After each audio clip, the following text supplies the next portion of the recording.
Welcome to Luca and Miguel. Enjoy the video. In this video, I will show how to make a quiz app in Thunkable.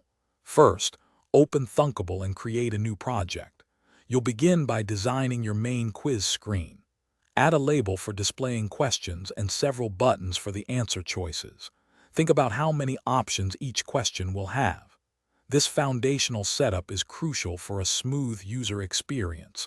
We'll ensure your app looks clean and is easy to navigate from the start.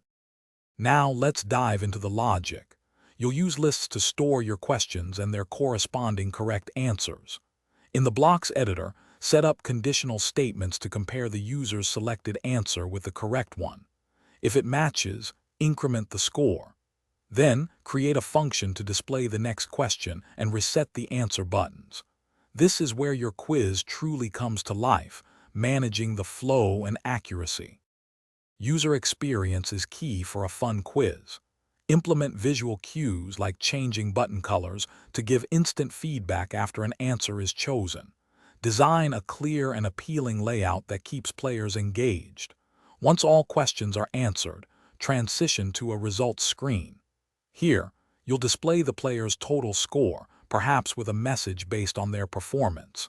A well-designed interface makes a significant difference. Finally, rigorous testing is essential to ensure your quiz app works perfectly. Play through it multiple times, checking all answer paths and score calculations.